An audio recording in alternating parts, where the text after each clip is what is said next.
আওয়ামী লীগকেও মোহর মেরিয়ে দিয়েছে। মানে আওয়ামী লীগের সবার কাবা ছিল গণভবন, আমাদের কাবা তো কাবা ঘর পশ্চিম, তাদের পশ্চিমটা ছিল অন্য জায়গায়। যা বলবে নেত্রী তাই হবে। আওয়ামী লীগের বিচার হওয়ার আগে আওয়ামী লীগের নির্বাচনে যাবার কোনো নৈতিক অধিকার নাই। আপনি বলছেন আওয়ামী লীগের কথা, শাসনের কথা, দুঃশাসনের কথা, এবং সেটা হয়েছে যে বাতিটা নিভে গেল তো একেবারে নিশ্চিহ্ন হয়ে গেল। ভবিষ্যৎ কি দেখেন আওয়ামী লীগের? আওয়ামী লীগের এটা আসলে আমরা তো ভবিষ্যৎ বলতে পারি না, আমরা অ্যানালাইসিস করতে পারি আমাদের রাজনৈতিক যে আমাদের এক্সপিরিয়েন্স সেখান থেকে বলতে পারি। ভাইয়ের কথা ধরে আমি একটা কথা বলি, এই যে পালানোর যে কালচারটা, আপনিও দেখলেন যে আওয়ামী লীগ আমলেও তো চিফ জাস্টিস পালিয়ে গিয়েছে। আওয়ামী লীগের সময় তো আওয়ামী লীগ জোর করে চিফ জাস্টিসকে দেয়, এবং সেখানেও আওয়ামী লীগের লোকজন দাঁড়িয়ে বলে কি পালিয়ে গেছে নাকি অনেকটা আমি এই যে মানে ডিসরেসপেক্ট করার যে প্রথাটা, যে অভ্যাসটা, এবং সেখানে লয়াররা দাঁড়িয়ে বলেছে চিফ জাস্টিসের খেয়ে ফেলেছে তুমি কে, সুশীল সমাজকে নিয়ে কথা বলা হয়েছে। আওয়ামী লীগের সময় কাউকে রেসপেক্ট করা হতো না। একদম আপনার বড় সাংবাদিক মুসা, ব্যারিস্টার রফিকুল হক থেকে আরম্ভ করে ডক্টর ইউনুসকে দিয়ে একটা ফুলের দোকানও কেউ ওপেনিং করানোর সাহস পায়নি। এত বড় একজন গ্লোবাল অ্যাসেট যাকে নিয়ে সারা বিশ্ব এত কিছু করলো, কিন্তু বাংলাদেশে আপনি একটা ফুলের দোকানও কিন্তু ডক্টর ইউনুসকে নিয়ে কোনো সময় ওপেনিং করেনি।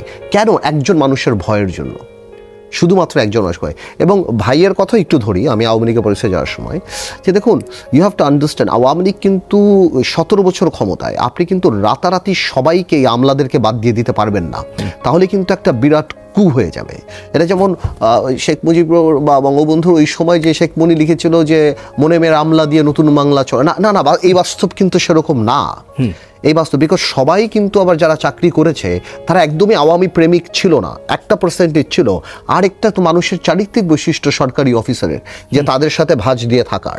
কিন্তু 17 বছর যে এক্সপার্টিসটা ডেভেলপ করেছে, আপনি কিন্তু রাতারাতি বাংলাদেশ বিশ্ব পরিমণ্ডলে যে ওয়ার্ল্ড কম্পিটিশনে যেখানে চলে আসছে, এলএনজি ড্রাফট করতে হচ্ছে, এসপিএম কন্ট্রাক্ট ড্রাফট করতে হচ্ছে, পাওয়ার সেক্টর বলেন, বিদ্যুৎ এই সেক্টর ওই সেক্টর, এগুলিতে কিন্তু আপনার এক্সপার্টিস লাগবে। আপনি কিন্তু হঠাৎ করে রিটায়ার্ড একজন লোক বা 17 বছর আগে চাকরি চলে গেছে তাকে আজকে নিয়ে এসে আপনি কিন্তু তাকে দিলে এটা মুশকিল পড়ে যাবেন। আপনার আপাত দৃষ্টিতে আপনি মনে করতে পারেন যে আমি প্রতিশোধ নিয়েছি, কিন্তু আপনার দেশ কিন্তু স্থবির হয়ে যাবে। সো এখন যে ইন্টারন্যাশনাল এঙ্গেজমেন্ট বাংলাদেশে, সেটা কিন্তু 20 বছর আগে ছিল না। গ্লোবালি বাংলাদেশ যত ইম্পর্টেন্ট হয়ে গেছিল, আগে আমরা ভারতের কথা গোপনে শুনতাম, পাকিস্তানের কথা গোপনে, এখন রাজনীতি তো ওপেন হয়ে গিয়েছে, ভারতের কি অবস্থান, আমেরিকার কি স্টেক, সব কিছু। তো আমার মনে হয় কি I have to come back to politics, that পলিটিশিয়ানই পারবে এই জিনিসটাকে ব্যালেন্স করতে, যে যারা সরকারে ছিল, যারা অনেকেই ছিল যেসব সেক্টরে দুর্নীতি হয়েছে, যা হয়েছে, তাদের মধ্যে থেকে ভালো পার্টগুলিকে বের করে নিয়ে এসে তাদেরকে ওই রিল্যাক্স, এই গ্রেসের জায়গায় দিয়ে, যে ভাই ডোন্ট ওয়ারি, যা হওয়ার হয়েছে তুমি আমাকে তোমার বেস্ট পারফরমেন্সটা দাও। অ্যাট দ্য সেম টাইম আপনি যদি সবাই মনে করে যে বিপ্লবের দিকে তাকিয়ে সবাইকে আমি বার করে দেবো, সবাইকে আমি বের করে দেবো, কেউই থাকবে না, তাহলে কিন্তু আপনি হয়তো মনস্তাত্ত্বিকভাবে একটা যুদ্ধে আপনি জিততে পারবেন, কিন্তু আপনার কিন্তু বিরাট ভ্যাকুয়াম সৃষ্টি হয়ে যাবে, এবং আপনি কিন্তু রাতারাতি এই এক্সপার্টিস আনতে পারবেন না। এগুলি কিন্তু একটা বড় ব্যাপার। সো এই জিনিসও মাথায় রাখতে হবে।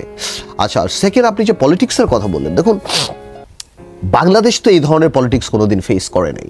75-এর 15 আগস্টের পর আমি আগেও বলেছিলাম বঙ্গবন্ধু হত্যা বা শেখ মুজিবুর রহমান ওই হত্যাকাণ্ড হয়েছে, কিন্তু অপমানিত হয়নি। এবার কিন্তু অপমানিত হয়েছে, অসম্মানিত হয়েছে। এবং এটা আল্লাহর তরফ, আমি আপনার সাথে বলছি, এটা আল্লাহর তরফ থেকে এসেছে প্রচণ্ড অহংকারের কারণে। এবং আপনি যখন আপনার নিজেকে থার্ড ইসে বলেন যে আমি পার্থ, আমি হবে না, যে আমি শেখ হাসিনা, আমি পালাবো না, হ্যাঁ, এই যে একটা অহংকারের জায়গা, শেখ হাসিনা পালায় না, আমি কখনোই, কেউ আমাকে সরাতে পারবে না। পার্লামেন্টে বসে আপনি যখন বলছেন, কেউ হজরত বলছেন, কেউ ওমর রাদিয়াল্লাহু আনহুর আমলে এমন উন্নয়ন হয় না ইসলামের যত হয়েছে, যেখানে হজরত মুহাম্মদ সাল্লাল্লাহু আলাইহি ওয়াসাল্লামকে নিয়ে কথা বা ধর্মীয় অনুভূতিতে আঘাত দিলে 2 বছর, সেখানে শেখ বঙ্গবন্ধুকে কথা বলে বা শেখ মুজিবুর কথা বলে 10 বছর 5 বছর। তো এই জিনিসগুলি তো আসলে একটা পর্যায়ে যে আমি শিওর আমরা মুসলমান মানুষ, এটা তো আওয়ামী লীগকেও মোহর মেরিয়ে দিয়েছে। মানে আওয়ামী লীগের সবার কাবা ছিল গণভবন, আমাদের কাবা তো কাবা ঘর পশ্চিম, তাদের পশ্চিমটা ছিল অন্য জায়গায়, যা বলবে নেত্রী তাই হবে। তো ওই জিনিসটার জায়গাটা তো এই পতনটা বাংলাদেশকে এগিয়ে নেওয়ার জন্য তো অত্যন্ত দরকার ছিল। এবং যেটা বলছিলাম যে 75-এর 15 আগস্টের পর যখন নেত্রী দেশে আসে, তখন তার পাশে রাজনৈতিক পরিপক্ক লোক ছিল, যারা বিখ্যাতও ছিল, বিশ্বস্তও ছিল। এরকম যারাই ছিলেন, আব্দুল সামাদ আজাদ থেকে আরম্ভ করে, আমু সাহেব থেকে আরম্ভ করে, আরও যারা ছিলেন। এখন তো দীপুমণি ফারুক খান, এখন যে সেকেন্ড টিয়ার আসবে, এখন তো আপনি তো কাউকে বানিয়ে দিয়ে যান নাই।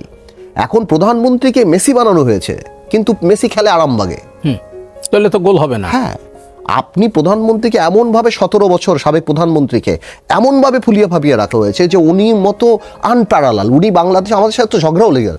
আমার তো মনে হচ্ছে মানে পতনের প্রায় 3-4 বছর আগে আমি আমার এক আত্মীয় সুবাদিত অনেকের সাথে পরিচয়, একজন নাম বলবো না, অফকোর্স বলা উচিত না, বাট একজনের সাথে আমার আধা ঘন্টা আমার কথা হয় নাই। আধা ঘন্টা উনি আমাকে বুঝাচ্ছিল কেন আওয়ামী লীগ আগামী 30 বছর ক্ষমতা থেকে যাবে না, আর আমি আধা ঘন্টা ধরে চিন্তাই করছিলাম যে 30 টন মোহর মারা দেওয়া হয়েছে লোকের কপালে, এবং আমি ওনাকে ঠিক করাটা প্রয়োজন মনে করি নাই। এবং উনি আমাকে কিভাবে সুন্দর করে কনফিডেন্টলি হি স্টার্টেড বিলিভিং ইট। এবং আওয়ামী লীগের মধ্যে কিন্তু আপনারা অনেকে মনে করতে পারেন যে আচ্ছা আওয়ামী লীগ এমন করে কেন, বা এরা এমন করে কেন, আসলে এরা করে কেন ওনারা মনে করে দেশটা ওনাদের, এবং 75-এর 15 আগস্ট ওনাদের যা ক্ষতি হয়ে গিয়েছে, এবং এরপর ওনাদের আর কোনোদিন কোনো ক্ষতি হবে না, এখন ওদের কামাইয়ের সময়। এবং আপনি যে 1000 কোটি টাকার মালিক, 100 কোটি টাকার মালিক, এটা বিকজ ওনারা আপনাকে পাসপোর্টটা দিয়েছে এবং ওই টাকার উপর ওনাদের হক আছে, এটা ওনারা বিলিভ করে। আপনি ওনাদের কথাবার্তা অ্যানালাইসিস করে দেখেন না যে ওনারা কিন্তু এটা বিলিভ করে যে আপনি যে হয়েছেন, আমি যদি আমার জীবনটা যদি জনস্বার্থে ব্যয় না করতাম তাহলে আমিও 100 কোটি টাকার মালিক হতাম। যেহেতু আমি জনস্বার্থে ব্যয় করেছি এই জন্য আমি হইনি, তুমি হয়েছো, তাই তোমারটা আমাকে দাও এখন। তো ওনাদের মাইন্ডসেটটাই এরকম। সো একটা সময় যেমন আপনার কৃষ্ণাঙ্গদের উপর অত্যাচার করাটা একদম নর্মাল ছিল, ওনারা বুঝতো না যেটা এটা। তো ওনাদের কিন্তু মাইন্ডসেট অ্যাটিটিউডটা এরকম, যার কারণে আজকে 3.5 মাস হয়ে গেল ওনারা বুঝতেই পারছেন ওরা কি অন্যায় করেছে, ওনারা তো অনুশোচনাই নাই। ওনাদের কর্মীরা দেখা যাচ্ছে মারা যাচ্ছে, ওনারা অনেকে কলকাতায় সিনেমা দেখে বেড়াচ্ছে নেতা কর্মী রেখে, ওনাদের ওই কমিটমেন্ট নাই। সো আমি তাই বললাম যে আপনি সেকেন্ড টিয়ার পলিটিশিয়ান যখন দাঁড়ায় নাই তখন ওনাদের জন্য খুব ডিফিকাল্ট বাংলাদেশে আবার ফিরে এসে রাজনীতি করার জন্য। ছোট্ট করে একটু জানতে চাই, সেটা হচ্ছে আওয়ামী লীগের পুনর্গঠনের একটা প্রক্রিয়া, সোহেল তাজ কিংবা কখনো কখনো অন্য কারো নাম আলোচনায় আসে, কি মনে করেন? সোহেল তাজের নামটা তো আসলে ওভার ভ্যালু করা। সোহেল তাজ সাহেব তো মানে ওনার আব্বা বা ওনার পিতা তাজউদ্দিন সাহেব তো বাংলাদেশের মানে আনপ্যারালাল লিডারশিপ, কম্পেয়ারই হয় না, বা সেই তুলনায় সোহেল তাজ তো কোনো live up to the expectation. এটা তো আপনাদের আমাদের ইমোশনের জায়গা, মিডিয়া, এই জন্য আমরা সোহেল তাজ সাহেবকে গ্রেস পিরিয়ড দিয়ে আসছি। সোহেল সাহেব তার মন্ত্রণালয় যখন ছেড়ে দিলেন, বাংলাদেশ অনেকেই মন্ত্রী হয় নাই, আমাদের মতো আরও অনেকে, নূরের মতো ছিল আপনার বাচ্চা ছেলে, ও 12 কোটি টাকা এমপি হওয়া, মন্ত্রী হওয়ার সুযোগ ছিল, তারাও হয় নাই। বাট প্রশ্নটা হলো সোহেল তাজ সাহেব তো ওই পলিটিক্সটা, মানে কেন বলছি উনি সুইটেবল না, সোহেল তাজ সাহেব তো ওখান থেকে এসে পলিটিক্স করেননি। উনি এত খুন গুম এত কিছু হয়েছে, উনি কোনো সময় কথা বলেননি। যখন ওনার ভাগনা গুম হয়েছে উনি তখন কথা বলেছেন। উনি এমপিশিপ ছেড়ে দিয়েছেন, কিন্তু ওনার বোন যখন ক্যান্ডিডেট ছিল ওইটার ক্যাম্পেইন উনি করেছেন। তা উনি তো পলিটিক্সটা যে ছেড়ে দিলেন ওনার বাবাকে এস্টাবলিশ করার জন্য, কিন্তু উনি একটা জিনিস বুঝে নাই যে ওনার বাবার প্রাতিষ্ঠানিক সফলতার দরকার নাই, ওনার বাবা মানুষের হৃদয়ে থাকে। রাদার উনি যদি শেখ হাসিনায় ছেড়ে দিয়ে আজকে দল গঠন করতো বা করতো, আমি এই কথাগুলি বলছি because at some point of time we looked up to him, আমরা ওনার দিকে তাকিয়েছিলাম যে সোহেল ভাইয়ের মতো একজন মানুষ আসবে রাজনীতিতে। বাট ওনার বাবা দিয়েছে 6 দফা, উনি দিয়েছে 6 প্যাক। তো আপনি যদি উনাকে এখন আওয়ামী লীগের সভাপতি বানান তো নৌকা ছাড়া ডাম্বেল হবে আওয়ামী লীগের মার্কা। সরি, আপনি ওনাকে কোনোভাবে অ্যাকোমোডেট করতে পারবেন না। শেষ করি, আপনি অন্য কাউকে যদি নিয়ে আসেন ওরকম লোক বা এই লাইবিলিটি নিবে কেন? এবং আরেকটা জিনিস আপনি লক্ষ্য করছেন যে বিএনপি বারবার চাচ্ছে আপনার আওয়ামী লীগকে নির্বাচনে আনার জন্য। এটা one of the major reason যেটা আমি মনে করি, সেটা হলো যে আওয়ামী লীগকে আমরা এরকম একটা সুযোগ দিব কেন যে আওয়ামী লীগ বলবে যে আমি ইলেকশনে গেলে এত সিট পেয়ে যেতাম, আমি ক্ষমতায় চলে যেতাম। আবার গ্রাউন্ড রিয়ালিটি ইজ ডিফারেন্ট। আমি পার্সোনালি নৈতিকভাবে চিন্তা করি আওয়ামী লীগের বিচার হওয়ার আগে আওয়ামী লীগের নির্বাচনে যাবার কোনো নৈতিক অধিকার নাই, সঠিক, যেটা সার্জিস হাসনাত বা যারা আছে তাদের জন্য তারাও এটা মনে করে। বাট বিএনপি সেই সাইডে হয়তো আমরা সেটা হচ্ছে আইন উপদেষ্টাকে বলতে শুনি যে কোন দল নিষিদ্ধ করবার পক্ষে নো, ইটস ওকে, এটা তার হতে পারে, বাট গ্রাউন্ড রিয়ালিটি তো মানতে হবে। বাংলাদেশে যে 1500, 2000, 2500 লাশ যে বিভিন্ন এলাকায় চলে গিয়েছে, আওয়ামী লীগ অফিস করলে ওখানে মার খাবে, বের হতে পারবে না, সেকেন্ড ইয়ার আবার মার খাবে, বিকজ মানুষের মধ্যে এখনো হাজার হাজার মানুষ পঙ্গু। তো ওই জিনিসটা গ্রাউন্ড রিয়ালিটি যেটা, যে মোরাল যে পাওয়ারটা, 75-এর পর আওয়ামী লীগ যা এসেছে বঙ্গবন্ধু হত্যার বিচার করব, যুদ্ধাপরাধীর বিচার করব, কিন্তু এখন আওয়ামী লীগ কি করবে? আওয়ামী লীগ কিন্তু বিক্রি করার কিছু নাই। সো আই থিঙ্ক, আমি কোনোদিন বলবো না অসম্ভব, but it will be very difficult for Awami League to come back to politics. তারা সবাইকে আমলাদেরকে বাদ দিয়ে দিতে পারবেন না, তাহলে কিন্তু একটা বিরাট কু হয়ে যাবে। এটা যেমন শেখ মুজিবুর বা বঙ্গবন্ধুর ওই সময় যে শেখ মনি লিখেছিল যে মনে মেয়ের আমলা দিয়ে নতুন বাংলা চলে, না না না, এই বাস্তব কিন্তু সেরকম না। এই বাস্তব, বিকজ সবাই কিন্তু আবার যারা চাকরি করেছে তারা একদমই আওয়ামী প্রেমিক ছিল না, 1% ছিল। আরেকটা তো মানুষের চারিত্রিক বৈশিষ্ট্য সরকারি অফিসারের, যে তাদের সাথে ভাঁজ দিয়ে থাকার। কিন্তু 17 বছর যে এক্সপার্টিসটা ডেভেলপ করেছে, আপনি কিন্তু রাতারাতি বাংলাদেশ বিশ্ব পরিমণ্ডলে যে ওয়ার্ল্ড কম্পিটিশনে যেখানে চলে আসছে, LNG ড্রাফট করতে হচ্ছে, SPM কন্ট্রাক্ট ড্রাফট করতে হচ্ছে, পাওয়ার সেক্টর বলেন, বিদ্যুৎ এই সেক্টর ওই সেক্টর, এগুলিতে কিন্তু আপনার এক্সপার্টিস লাগবে। আপনি কিন্তু হঠাৎ করে রিটায়ার্ড একজন লোক বা 17 বছর আগে চাকরি চলে গেছে তাকে আজকে নিয়ে এসে আপনি কিন্তু তাকে দিলে এটা মুশকিল পড়ে যাবেন। আপনার আপাত দৃষ্টিতে আপনি মনে করতে পারেন যে আমি প্রতিশোধ নিয়েছি, কিন্তু আপনার দেশ কিন্তু স্থবির হয়ে যাবে।